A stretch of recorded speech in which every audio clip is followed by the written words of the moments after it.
नमस्कार मित्रांनो, स्वागत आहे तुमचं आपल्या YouTube चॅनलवर। मित्रांनो, PM किसान योजनेसंदर्भातच्या अतिशय महत्त्वपूर्ण अशा अपडेटमध्ये आपलं स्वागत आहे।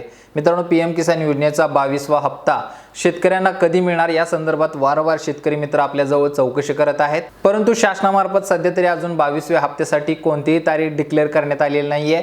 प्रसार माध्यमातून विविध तारखा आपल्याला पाहायला मिळत असतील, परंतु सध्या नक्की शासनाकडून कोणती तारीख फिक्स करण्यात आलेली आहे हे आपल्याला सांगता येत नाहीये। त्याच्यामुळे तुम्हाला याबद्दल अपडेट देऊ शकत नाही, परंतु पोर्टलवरती शासनामार्फत एक मोठा बदल पाहायला मिळत आहे। पोर्टलवरती जो आपल्या KYCचा टॅब होता, हा टॅब आता या ठिकाणी आपल्याला दिसणार नाहीये।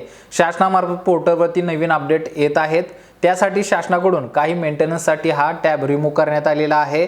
KYCचा टॅब जर पाहिला तर पोर्टलवरती तुम्हाला आता पाहायला मिळणार नाही। PM किसानच्या पोर्टलवरती गेल्यानंतर आपल्याला new farmer registration, now your status आणि KYC असे 3 टॅब आपल्याला पाहायला मिळत होते, तर त्यातील KYCचा टॅब या ठिकाणी आता आपल्याला दिसत नाहीये।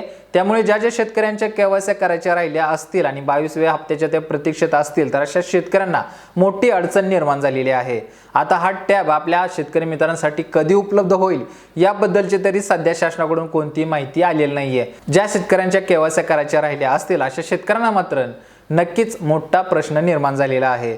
तर याबद्दल शासन काय नक्की पर्याय उपलब्ध करत आहे याबद्दलची अपडेट येणाऱ्या व्हिडिओमध्ये तुम्हाला पाहायला मिळतील। जे शेतकरी सध्या KYC करण्याच्या प्रयत्नात असतील तर त्या शेतकऱ्यांना सांगू इच्छितो की या ठिकाणी कोणताही टॅब आपल्याला पाहायला मिळत नाहीये। भरपूर शेतकरी मित्रांनी आपल्याला कॉन्टॅक्ट केला, त्याच्यामुळेच आपण या ठिकाणी पोर्टलवरती पाहून तुम्हाला याबद्दलची अपडेट देत आहे। लवकरच याबद्दल काही नवीन अपडेट आल्यानंतर आपल्या चॅनलवरती तुम्हाला पाहायला मिळेल। त्याच्यामुळे चॅनलवरती जर नवीन असाल तर चॅनलला सबस्क्राइब करून ठेवा। भेटू पुढच्या व्हिडिओमध्ये नवीन अपडेटसह, नवीन माहितीसह। तोपर्यंत धन्यवाद।